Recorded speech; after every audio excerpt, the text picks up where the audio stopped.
Bonjour tout le monde, bienvenue à notre présentation. Aujourd'hui, mon équipe et moi, on va vous présenter le résumé de notre diagnostic au sein de l'entreprise. Mon nom est Anne-Élisabeth et je suis la responsable du projet. Je présente mon équipe, Marcel, Laurence, Anouar et Anne-Julie. Donc, pour commencer, on a choisi de faire notre diagnostic sur le restaurant L'Entre Nous, qui est situé près du mégacentre à Sainte-Dorothée. Ils ont ouvert leur premier local il y a 10 ans, mais qui ont déménagé dans un plus grand local il y a 3 ans. Ça a donc augmenté la capacité de 65 %. Ils ont remarqué un ralentissement pendant les heures de pointe qui découlait d'une mauvaise gestion pour la réception des commandes. Dans le fond, les commandes, ils s'accumulent sans se faire enlever l'imprimante, ce qui fait que la chef n'a pas une bonne vision sur les commandes qui sont à venir. Les clients peuvent malheureusement attendre jusqu'à 40 minutes avant la salle à manger, du moment qu'ils passent la commande jusqu'à ce qu'ils reçoivent leur plat sur la table.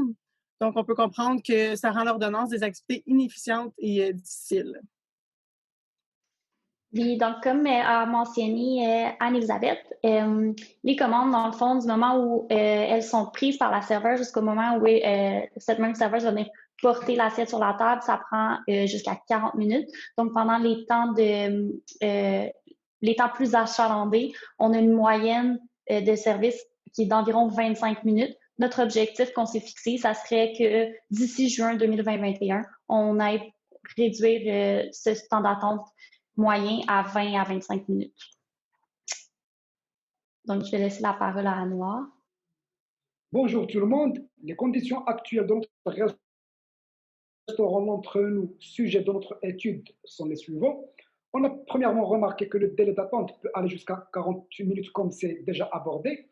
Un délai qui est relativement long. D'ailleurs, c'est qu'on cherche à réduire, comme vous pouvez le remarquer au niveau de notre objectif SMART.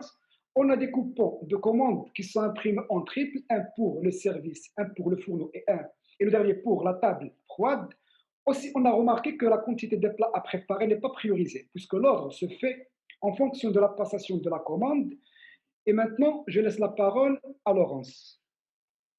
Oui, merci Anouar. Donc, au niveau de l'analyse des causes racines et des indicateurs, la façon dont on a procédé, c'est qu'en fait, on a fait une séance d'observation qui a permis de nous donner un relevé de données qui s'est déroulé pendant tout le long d'un week-end, soit un vendredi, un samedi et un dimanche.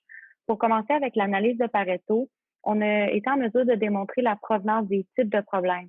Il y avait un mauvais transfert de l'information entre les employés, des erreurs de plats, un coupon qui s'était peut-être mal imprimé ou qui s'était même perdu.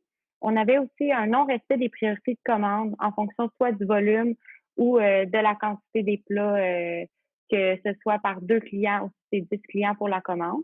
Principalement, par contre, c'est vraiment les délais de cuisson et les erreurs de poinçon de commande qui venaient vraiment faire la contrebalance entre le nombre de fois qu'un problème survenait et les causes d'un délai, ce qui fait en sorte que ce seraient les 2 types de problèmes qui seraient vraiment à concentrer lors de notre recherche de pistes de solutions préliminaires. Ensuite, on a l'analyse d'Ishikawa qui nous sort les causes principales des types de problèmes. Ce qui a été ressorti, c'est au niveau de la cuisson, on a un maximum de 6 crabes qui peuvent être faits en même temps. Donc, ce qui vient viser nos équipements, qu'est-ce qui est machine.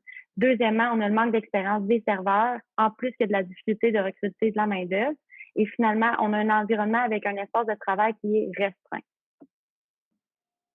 Donc, suite à l'analyse qui a été faite par Laurence un petit peu plus tôt, on a réalisé que le problème qu'on avait, c'était vraiment en cuisine. Il y a beaucoup de délais de cuisson qu'on a.